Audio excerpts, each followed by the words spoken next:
Quand on parle de science, on a tous déjà entendu des phrases du genre « Mais à quoi ça va nous servir ça ?» Ou encore « Mais pourquoi on dépense un fric monstre là-dedans, on aurait tellement d'autres choses à faire avec ?» Et il vous est peut-être même déjà arrivé de les prononcer vous-même. Alors même si c'est vrai, il n'est toujours pas évident de comprendre en quoi la construction d'un accélérateur de particules à plusieurs milliards d'euros, l'invention de nombres imaginaires mathématiques qui n'existent même pas, ou encore la création de ciseaux génétiques CRISPR-Cas9 peuvent bien apporter à l'humanité, si ce n'est le simple fait de savoir que cela existe. Et pourtant, les retombées de ces découvertes de prime abord extrêmement compliquées et fortement inutiles, sont partout. Elles sauvent des vies tous les jours, nous permettent de nous diriger ou simplement rendent possible le fait que vous puissiez écouter ce podcast en ce moment sur votre téléphone. Alors c'est parti, tentons ensemble de comprendre à quoi ça sert. Bonjour à tous et bienvenue dans ce nouvel épisode de À quoi ça sert, toujours bien sûr en compagnie de Willy. Salut Willy. Salut Maxence, salut tout le monde. Dans cet épisode, nous profitons d'un sujet d'actualité de ce mois-ci qui a été la remise du prix Nobel de physique à Anton Zeilinger, John Clauser ainsi que le français Alain Aspect pour leurs travaux respectifs sur la physique quantique et pour revenir justement sur ce sujet bien mystérieux, souvent incompris auprès du grand public et qui prend une ampleur récente dans les médias. Oui, alors un tout petit rappel, sans rentrer vraiment dans les détails. Alors, on parle de ces trois physiciens qui travaillent sur la mécanique quantique sur trois thèmes importants. La cryptographie. Alors, la cryptographie, c'est très simple à comprendre. C'est comment rendre secret des informations sans que ce soit violé par des pirates ou autre chose. Donc, c'est très important. Ensuite, sur notre cocorico Alain Aspect, là, on parle d'intrication quantique. Alors, une toute petite poésie. On dit souvent qu'une maman et son fils sont reliés, même s'ils sont très très loin l'un de l'autre. L'un peut ressentir l'autre, l'autre peut ressentir l'un. L'intrication quantique, c'est un peu ça. Ce sont deux objets qui sont intriqués, qui sont ensemble, et on verra ça tout à l'heure. Et lorsqu'on les sépare, ils font encore partie du même concept. On en reparlera tout à l'heure. Et depuis ces quelques jours ou semaines même, on entend parler de la quantique partout, notamment donc grâce au prix Nobel français. Ce sont les mots d'Alain Aspect lui-même qui ont été repris par beaucoup de médias comme étant la seconde révolution quantique. Alors ces deux simples mots suffisent à faire émerger une myriade de questions. D'abord, quelle était la première révolution quantique ? Pourquoi est-ce une révolution ? Quelle est sa nature ? Et puis enfin, comment est-ce que cela va impacter notre quotidien ou l'humanité ? Bien qu'il reste évidemment beaucoup d'obstacles à franchir. Alors tout d'abord, effectivement, sans doute la première question qu'on se pose, c'est s'il y a deuxième révolution, qu'en est-il de la première ? Eh bien la première révolution s'est produite au début du XXe siècle, donc il y a à peu près 100 ans, initiée par Max Planck, Albert Einstein, puis élaborée par Erwin Schrödinger, Heisenberg, Paul Dirac, sans oublier Niels Bohr. Ce sont ces physiciens qui vont se rendre compte qu'à petite échelle, les lois de la physique en vigueur de l'époque ne fonctionnent plus. Évidemment, donc à ce moment-là, une première révolution très importante est arrivée. C'était simple. À la fin du 19e siècle, au tout début du 20e, beaucoup de gens pensaient que on avait fait le plus gros, tout était terminé. On savait tout, à part quelques toutes petites bricoles. Il y en a eu 2 petites bricoles qu'on n'arrive pas bien à comprendre, mais bon, c'était insignifiant finalement. Mais des gens se sont penchés là-dessus. Alors la première, on savait que par exemple, des objets, des particules positives et des particules négatives s'attiraient. Or, on a découvert à ce moment-là que, par exemple, tous les atomes étaient composés d'une partie d'un noyau positif et autour duquel circulaient des électrons négatifs. On s'est dit, ah ouais, mais alors, c'est pas normal. Les électrons, ils devraient s'effondrer très rapidement sur le noyau. Or, tout autour de nous, on voit bien que la matière est stable. Donc, on avait un problème. Pourquoi les électrons ne s'effondraient pas? Alors ça, c'était le premier mystère. Le deuxième mystère, c'était imaginer un four bien noir, bien sombre, et là, on augmente la température là-dedans. Alors évidemment, vous savez tous que quand on chauffe quelque chose, par exemple un morceau de fer, quand on le met dans le feu, il rougit d'abord très faiblement, puis il rougit de plus en plus, puis de plus en plus, et il arrive jusqu'à carrément à la couleur blanche. Donc la chaleur et la lumière émise étaient quand même liées. Plus c'était chaud, plus on augmentait, plus on se retrouvait vers le blanc. Or, le blanc, c'est l'ensemble de toutes les couleurs. Donc, on a fait ça avec des fours et théoriquement, on avait une intensité de lumière qui correspondait à une certaine température. Et à un moment donné, dans les calculs qui étaient faits à cette époque-là avec la mécanique classique, on arrivait à un problème très très important, c'est que l'énergie devenait infinie à un moment donné. on a appelé ça la catastrophe ultraviolette. C'est-à-dire que plus on chauffait très très fort, plus la lumière qui était émise était ultraviolette, puis de plus en plus, on se retrouvait avec une densité d'énergie infinie. Et là, ça collait plus du tout. Alors, il y a un type qui s'appelait Planck, il a dit, bah voilà, donc tiens, on va, dans une équation, on va changer ce petit terme, là, ici. Au lieu que ce soit continu, on va se le faire en discontinu. C'est-à-dire, vous voyez, pour passer de 0 à 1, on passe par toutes les valeurs. Et ben là, il a décidé dans cette équation, de faire des petits sauts. Et là, ça marchait bien.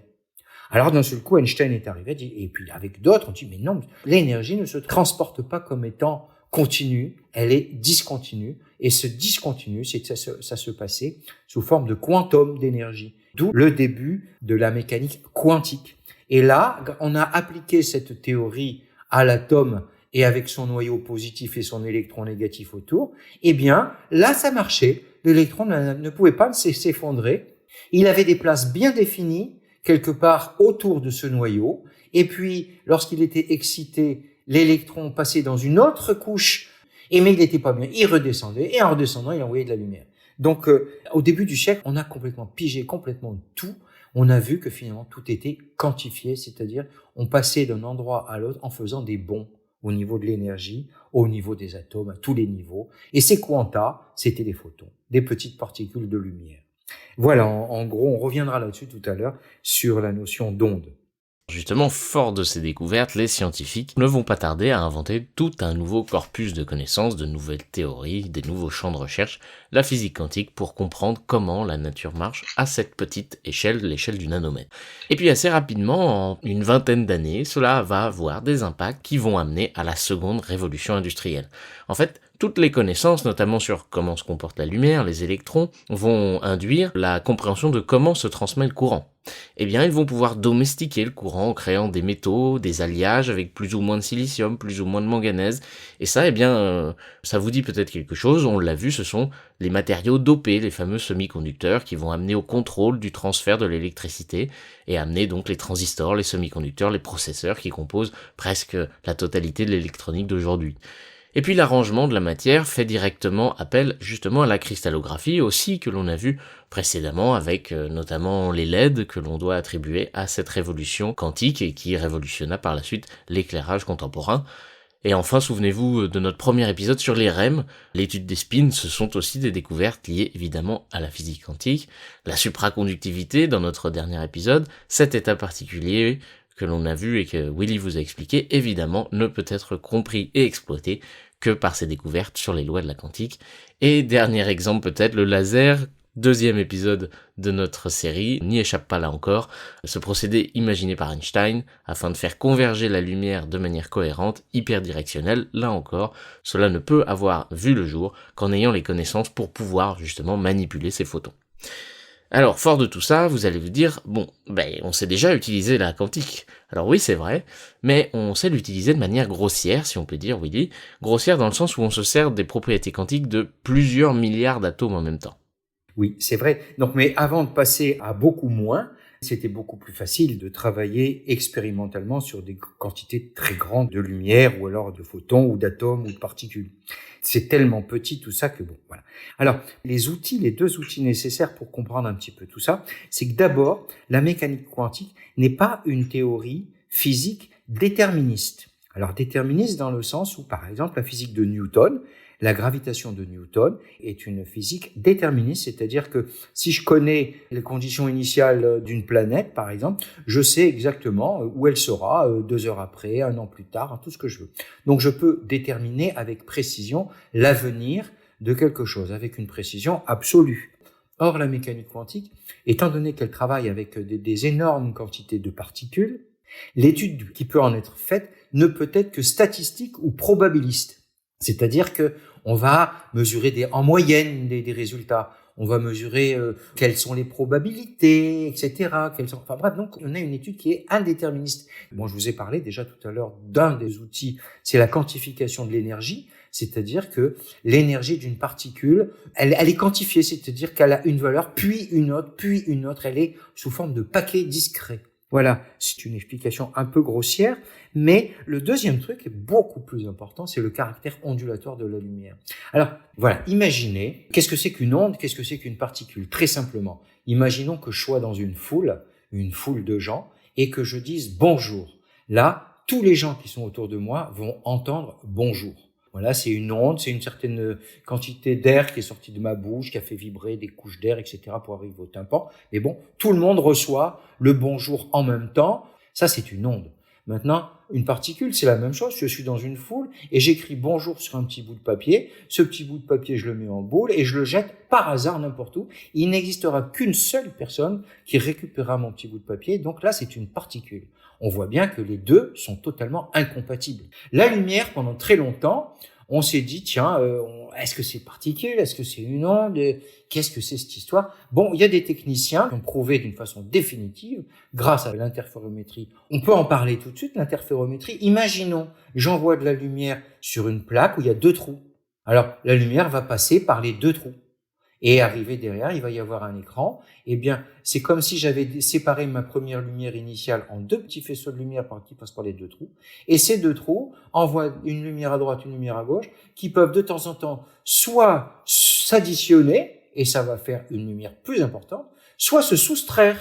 Oui, effectivement, si on peut trouver une image, c'est comme si vous lanciez 2 cailloux sur une mare ou peu importe, et puis vous allez voir que à l'endroit où vous avez jeté vos 2 cailloux à 2 endroits différents, vous allez avoir, eh bien, effectivement, des ondes, des vagues qui vont naître, et puis qui vont se propager à la surface de l'eau jusqu'à ce qu'elles entrent en contact, et puis les bosses et les creux des vagues vont se mélanger, interférer, pour recréer une nouvelle onde. Et bien là, c'est exactement pareil pour la lumière, elle passe d'un côté, elle passe de l'autre de la fente, lorsqu'elle est dans son caractère ondulatoire, et donc on a à la sortie 2 ondes avec des creux et des bosses, on va dire, et puis ces 2 vagues s'entremêlent, et puis on arrive à la fin sur l'écran à des séries de bandes lumineuses, de bandes d'ondes, de bandes lumineuses. C'est ce qu'on appelle les interférences. Et alors, on s'est dit, tiens, bon, la lumière, pas de problème, c'est ondulatoire, il n'y a pas de souci. Or, Einstein et d'autres ont découvert que non, pas du tout. La lumière avait un comportement corpusculaire. La lumière était faite de petites particules. Et ces petites particules, bien isolées, étaient des quantas de lumière, qu'on appelait ça des photons. Alors, attendez. Alors là, la lumière est onde ou alors corpuscule? Pour l'instant, on ne sait pas quoi dire, à part de dire qu'elle est les deux. Eh bien, on s'est dit, tiens, il y a eu Louis de Broglie, c'est un physicien français. Il a dit, mais alors, et les particules, peut-être que ça marche pareil. Eh bien, on a fait ces mêmes tests avec les particules. Eh bien, les particules aussi ont un comportement ondulatoire. Donc, voici quels étaient les 2 outils qui étaient très importants et qui troublaient quasiment tout le monde. On a bien compris ces 2 phénomènes que sont dualité et quantification. Et fort de ces maîtrises et l'exploitation de ces 2 phénomènes, qu'en est-il de cette 2e révolution quantique? Eh bien, c'est un grand visionnaire et scientifique qui, le premier, a eu l'instinct des potentiels infinis de cette physique quantique, qui n'est autre que Richard Feynman, prix Nobel de physique, qui a révolutionné le domaine de la physique quantique. Et en 1959, il donne une conférence à tous les physiciens de l'American Physical Society dans un discours resté célèbre dans le milieu qui s'appelle « There is plenty of room at the bottom », qui peut se traduire par « Il y a plein de place au fond », une invitation à entrer dans un nouveau domaine de la physique. Et en fait, il leur dit tout simplement « Écoutez, je vous propose qu'on imagine, qu'on réfléchisse au potentiel si on arrivait à manipuler les propriétés quantiques d'un atome à la fois ». Alors tous les gens de la salle savent très bien que c'est impossible, et certains pensent que d'ailleurs on ne saura jamais le faire à l'époque, et eh bien on sait désormais le faire, il aura fallu du temps, mais on sait par exemple manipuler des atomes un à un maintenant. Alors là, le grand exploit expérimental qui a été fait depuis cette période-là, c'est assez extraordinaire, mais c'est grâce à certains éléments de la première révolution quantique, surtout le laser, et aussi la possibilité de refroidissement. Alors le laser, on en a déjà parlé, c'est un flot de particules qu'on appelle des photons. Et bien ces photons sont capables de faire des chocs, de taper sur des cibles. Et puis la notion de refroidissement, ça veut dire quoi refroidir? J'en ai déjà parlé. Température et vitesse, c'est lié. Dans une salle, par exemple, les particules qui sont en train de voler autour de vous vont à des vitesses de l'ordre de plusieurs milliers de kilomètres à l'heure. À 20 degrés de température. Maintenant, si je refroidis cette pièce de plus en plus, eh bien, ça veut dire que ces particules vont ralentir. Le zéro absolu veut dire l'immobilité totale. L'immobilité, il suffit simplement d'immobiliser un atome ou une quantité d'atomes. Alors, c'est une image, c'est loin d'être simple, mais dans un petit four, On prend un peu de matière, n'importe laquelle, du magnésium, du rubidium, de ce que vous voulez. On le fait chauffer très très fort, donc il va s'agiter énormément. Et il va se vaporiser surtout. Et grâce à des aimants, on peut les mettre en légère lévitation. Et grâce à des lasers, on va les bombarder. On va les bombarder dans tous les sens. Ce qui fait qu'ils vont subir des chocs, ils vont ralentir, jusqu'à être ultra froids. On arrive à des températures tellement basses que carrément les atomes n'ont plus que quelques millimètres par seconde de vitesse. Donc voilà, et grâce à ça, on arrive à les isoler et donc à travailler dessus. On peut dire aussi, on a inventé par exemple le microscope à effet tunnel. Ça permet carrément de manipuler atome par atome sur une surface. On peut en retirer, on peut en rajouter. On est réussi maintenant, chose que rêvait Feynman, c'est-à-dire travailler non pas sur des milliards de particules ou d'atomes ou de molécules. Là, on est capable de travailler sur un d'atomes ou de particules. Voilà.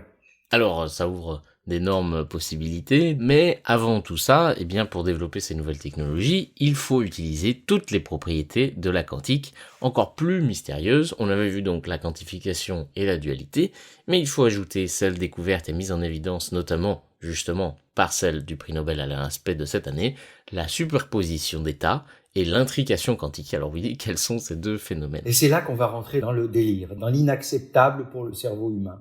Rappelez-vous, je vous ai dit que, par exemple, tout à l'heure, la lumière, elle pouvait passer par deux trous en même temps pour se recombiner derrière les deux trous pour fabriquer, disons, une figure d'interférence. Maintenant, on est capable, au lieu d'envoyer des milliards et des milliards d'électrons dans les deux trous, on essaye de les envoyer un par un. Alors, on envoie un, on attend un petit moment avant d'envoyer le second.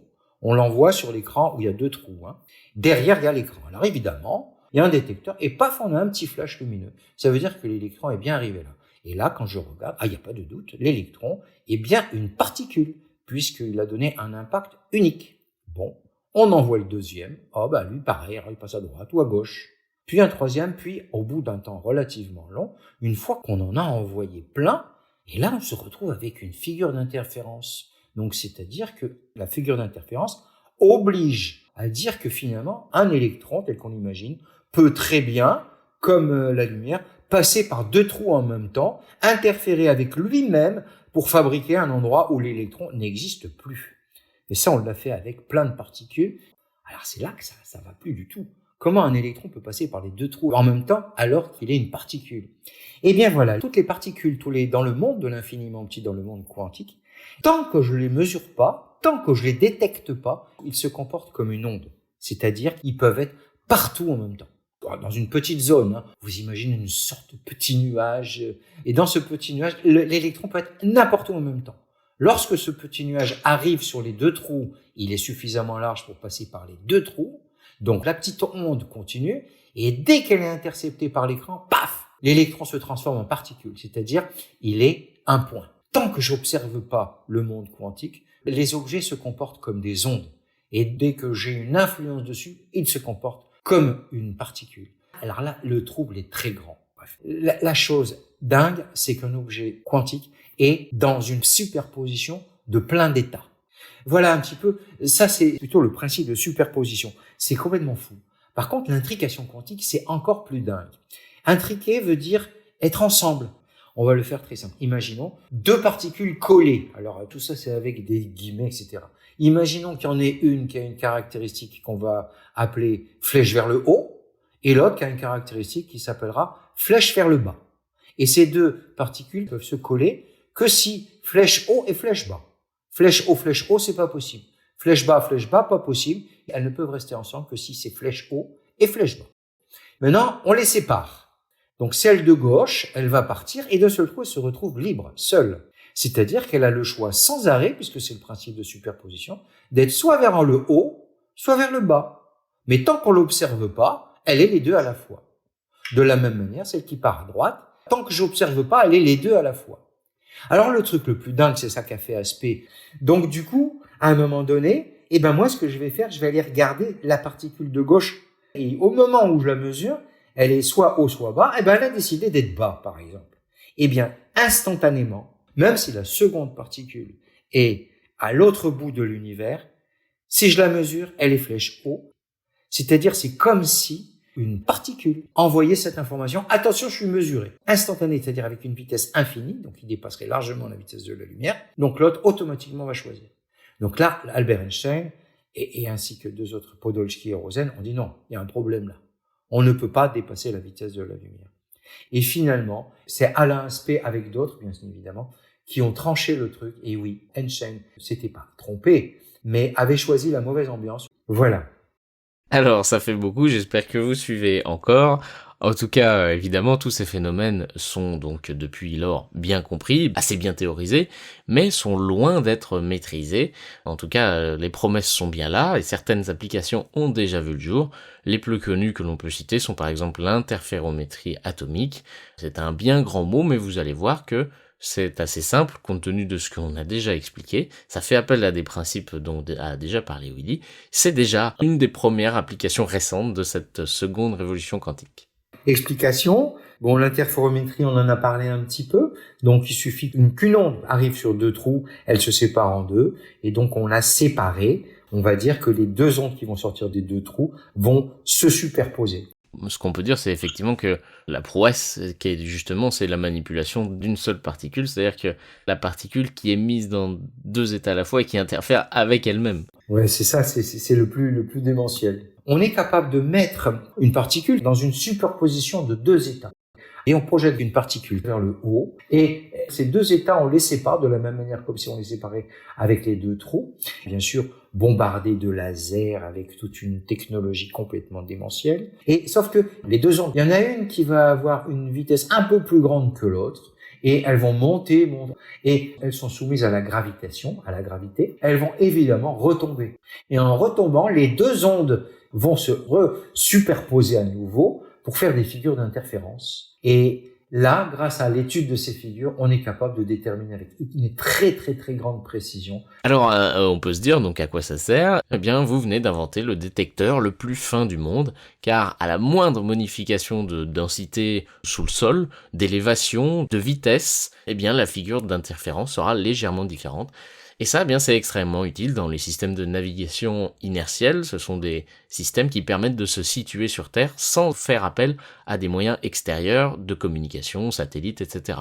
Alors, on s'en sert beaucoup en aviation, dans les sous-marins, par exemple, dans les domaines militaires, où il ne faut pas révéler sa position. Et puis, comme système de secours, en cas de panne, justement, de système de localisation classique avec des GPS. Et puis, en autre application qui est vertueuse, eh bien, c'est plus inattendu, c'est de permettre de prévenir des séismes ou des éruptions volcaniques, par exemple, en détectant de manière très précise les changements tout petits de gravité dus en fait au mouvement tectonique ou alors du mouvement du magma qui passerait dans le sous-sol sous l'appareil de mesure. Donc ça, c'est une première application. Une autre application qui existe déjà, c'est la magnétométrie à spin unique. Alors là encore, c'est un mot très complexe, mais là encore, Willy va nous expliquer ça très clairement. Oui, voilà, l'explication des centres NV, ça s'appelle. Alors N pour azote, V pour vide.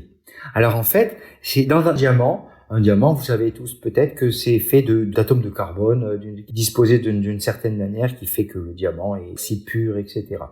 Bon, mais imaginons un diamant simple, classique. Eh bien, si on vire un atome de carbone et on le remplace par un atome d'azote, on le bombarde d'azote et là c'est facile. Donc à un moment donné, il y en a bien un qui va rentrer là-dedans. Voilà. Et on le bombarde d'une certaine manière qu'il y ait bien un carbone qui disparaisse. Donc à un moment donné, voilà, on aura bien un azote et un vide. Là-dessus, on se retrouve avec une sorte de cristal particulier. Alors quelle est la propriété de ce truc ? C'est que ce truc, dans certaines conditions, il est capable d'émettre photon par photon. Donc voilà, et grâce à ça, on est capable de vérifier l'environnement, c'est-à-dire quels sont les champs magnétiques, quels sont les champs électriques autour, etc. Avec cette technologie, ce couple azote-vide dans ce matériau particulier qu'est le diamant va rendre le spin de l'atome d'azote sensible, comme tu l'as dit Willy, à des champs magnétiques, à des aimantations, etc., des pôles plus ou moins négatifs ou positifs de certaines particules, et donc va émettre, comme tu l'as dit, photon par photon. Alors, pareil, quel est l'intérêt d'avoir un petit détecteur qui envoie de la lumière quand il y a un champ magnétique ou quand il n'y en a pas ? Eh bien, toutes les molécules ont un champ magnétique, toutes en tout cas ont une certaine aimantation, un pôle plus ou moins négatif, et donc avec ces micro-pointes de diamant, vous venez d'inventer le plus petit IRM, si on peut dire, du monde, le plus petit imageur à résonance magnétique. Donc il sera possible avec ça d'étudier avec une précision inégalée la structure des matériaux et des cristaux, un petit peu comme si vous passiez cette pointe comme une tête de lecture sur une particule inconnue, et puis selon la lumière que va renvoyer la pointe de diamant, ça va nous renseigner sur justement la constitution de son organisation interne, de la structure de tel ou tel cristal ou de tel ou tel matériau. C'est notamment bénéfique pour la spintronique, la détection de défaillances, jusqu'alors invisibles dans les circuits électriques à très très petite échelle, et puis aussi pour la détection d'anomalies magnétiques, qui est utilisée par exemple dans les prospections minières. Et puis une variante à ces diamants de centre NV, ce sont les centres NV-. Alors eux, ils émettent une légère fluorescence en permanence, et plus ou moins forte en fonction du champ magnétique qui l'entoure. Et ça va être utilisé, par exemple, en biologie, en plaçant ces nanomatériaux dans des organismes, comme par exemple une tumeur, et grâce à cette fluorescence, eh bien, on va pouvoir suivre le déplacement de cette tumeur et mieux comprendre les phénomènes de métastase, ou alors dans les neurones, pour suivre le chemin de l'information et mieux comprendre le mécanisme de la pensée, par exemple. Alors ça, ce sont des exemples d'applications qui existent, mais on peut se projeter un petit peu plus loin. Alors, on ne sait pas trop quand exactement, tant les défis technologiques sont importants, mais on peut quand même citer 2 technologies qui, si elles voient le jour, seront l'œuvre de cette seconde révolution quantique. On a bien sûr la cryptographie quantique, vous en avez peut-être entendu parler, grâce justement à cette intrication quantique, comme l'a dit Willy, si 2 particules sont liées, et que lorsque je mesure le spin de l'une, j'en déduis la valeur du spin de l'autre, qui va être l'opposé, quelle que soit la distance qui les sépare. Et donc si on a un interlocuteur qui mesure 4 fois le spin, et qu'il trouve au bas, qu'on pourrait traduire par 1, 0, 1, 0, eh bien l'autre personne recevra à coup sûr 0, 1, 0, 1. Eh bien ça peut être une clé de cryptage inviolable sur laquelle vous pouvez baser vos communications pour coder votre message. Alors pourquoi c'est inviolable? Parce que si quelqu'un essaye de découvrir quelle est la clé de cryptage sur la ligne, eh bien ça rompra immédiatement l'intrication. Les 2 interlocuteurs vont s'apercevoir très vite que la clé ne correspond plus et le message ne pourra plus être décodé. Donc vous perdez en même temps le message et plus personne ne peut le lire. Alors, je vous vois venir, ça ne veut pas dire, attention, que les communications seront instantanées. L'information, comme l'a dit Willy, ne peut pas aller plus vite que la lumière, ça permettrait simplement d'avoir une information sécurisée. Bien que les spins soient corrélés l'un avec l'autre, la mesure de ce spin en elle-même est complètement aléatoire. Donc le scientifique ne sait pas ce qu'il va avoir, s'il va avoir un spin haut ou un spin bas quand il va le mesurer. La seule chose qu'il va savoir, c'est que ce qu'il va mesurer, l'autre personne, qui a l'autre particule intriquée, va mesurer le spin inverse. Mais on ne peut pas décider de la mesure. Et c'est là tout le problème. Pour transmettre un message, il faut envoyer une combinaison précise, particulière, choisie par celui qui veut envoyer son message. Eh bien, si on essaye de le faire avec des particules intriquées, il faudrait forcer le spin à adopter une combinaison de 0 et de 1 qui formerait un message. Sauf que si on fait ça, on briserait automatiquement l'intrication entre les 2 particules. On peut donc le mesurer aléatoirement et deviner la mesure de l'autre côté, mais on ne peut pas influer sur l'état du spin, et donc de l'autre spin intriqué. C'est pour ça que je vous parle de cryptographie quantique et pas de communication quantique, parce que la communication sera toujours la même, de manière standard, simplement elle sera associée à une clé de cryptage quantique qui elle est aléatoire, totalement sûre par celui qui le recevra. Et puis bien sûr, on ne pouvait pas ne pas en parler, c'est la crème de la crème, le Graal des chercheurs, l'ordinateur quantique. Alors lui, il met à profit toutes les propriétés de la quantique vues plus tôt, l'intrication, la dualité, la quantification, la superposition. Alors pour faire simple, l'idée c'est de remplacer les bits par des qubits, des bits quantiques, et comme l'a dit Willy, ce qubit, comme c'est une particule quantique, il est donc dans 2 états à la fois, tant qu'on ne le mesure pas. Donc à la fois haut et bas, qu'on peut traduire par 0 et 1. Mais en informatique classique, on a aussi des 0 et des 1, mais simplement pas en même temps.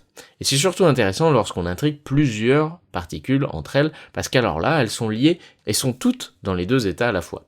Donc si on a, pour reprendre l'exemple, 4 qubits, comme en informatique classique, on a exactement 2 puissance 4 combinaisons possibles. La différence, c'est que en informatique classique, on va devoir parcourir ces combinaisons une à une, donc 0000, 0001, 1000, etc., etc. Tandis que l'ordinateur quantique, eh bien, comme ces qubits sont dans 2 états à la fois, dans le 0 et le 1, il traite l'ensemble des combinaisons possibles d'un seul coup. Donc vous imaginez le gain de temps. C'est comme si, on peut imaginer de manière simple, vous aviez une très longue liste d'un tableau Excel, et puis vous deviez regarder ligne par ligne pour trouver l'information qui vous intéresse. Alors qu'avec l'ordinateur quantique, c'est comme si vous seriez capable de jeter un coup d'œil sur l'ensemble de la liste et puis de pointer en disant « c'est ici ». Donc on comprend, plus il y en a, et bien plus les combinaisons augmentent, on a une possibilité qui devient exponentielle. Et ça ouvre les possibilités infinies à des phénomènes très compliqués à modéliser, comme l'écoulement des fluides, ou en aérodynamique, ou en logistique, par exemple, avec le problème du voyageur. C'est vrai que grâce à ça, c'est un rêve pour l'instant. On va pouvoir avoir une vitesse de calcul, il y a une capacité de chercher l'information très rapidement, de la créer, etc. Mais bon, d'abord, il faut être clair, on est loin du compte. C'est très très compliqué. Et toutes les simulations, vous savez qu'actuellement on simule énormément de choses et puis on crée des modèles pour essayer de comprendre, je sais pas, le climat, n'importe quoi.